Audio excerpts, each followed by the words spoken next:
and more importantly, how are we looking at the future investment flows which are aligned towards environmental perspectives.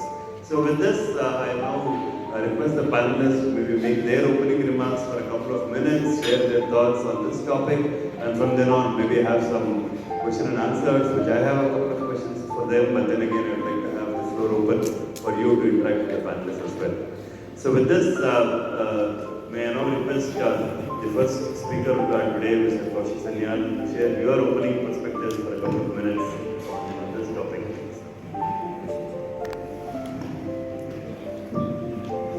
Good morning to all. When I was coming here sharp 9:30, I think it shows the awareness, commitment level of the industry, individuals towards the environment. See, ESG is just a platform, for top 1,000 companies with the SEBI guideline. But as a Tata Power head, I am seeing pan-India last 3 years.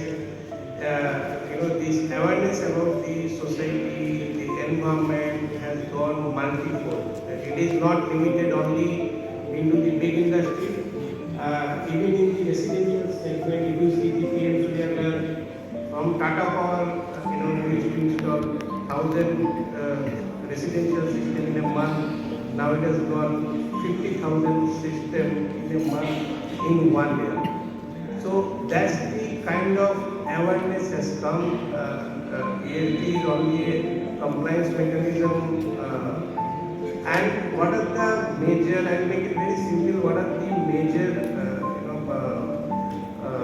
ecosystem which was not there 3 years, 4 years back, now it is there for all segments of consumer. I will not limit it to the top industry, because housing industry is not controlling the entire ecosystem of the environment. I think the major chunk of your CO2 is getting produced from the MSME and as well as the other segment.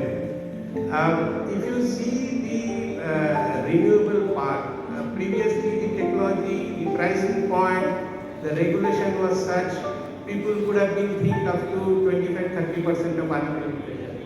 Now, Tata Power in last 3-4 years, we have done 8 gigawatt. So now if you see our generation portfolio, 8 gigawatt is conventional, 8 gigawatt is our renewable, and 10 gigawatts in the pipeline, which we have got in last 2 years. That's the kind of growth we are talking about.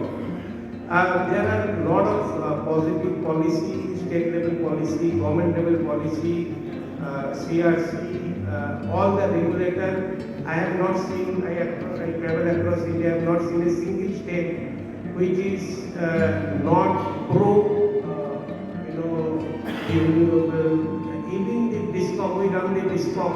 Even DISCOM are going for the green energy. They are making the merchant plant, they are tying up for the green.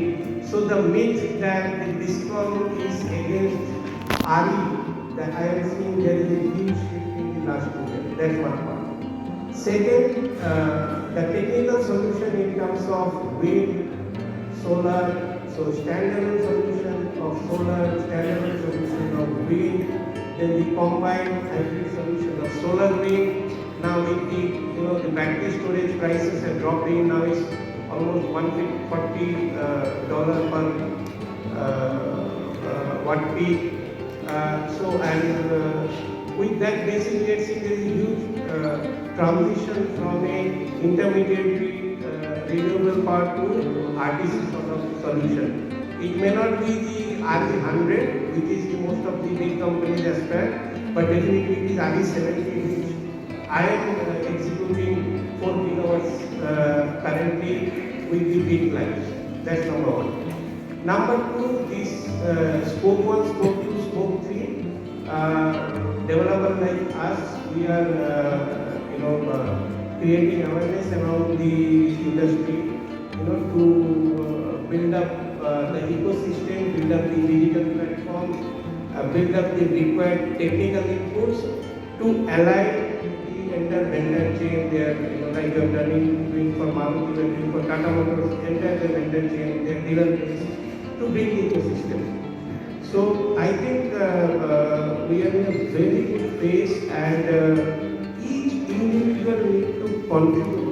If we should ask within this room how many we have solar in our house, how many we switch off our lights, because if you see the static lights, 80% is wasted. So we are Tata Power is heavily investing on the home automation, IoT, sensor lighting, to promote a comprehensive ecosystem, which ultimately is a byproduct.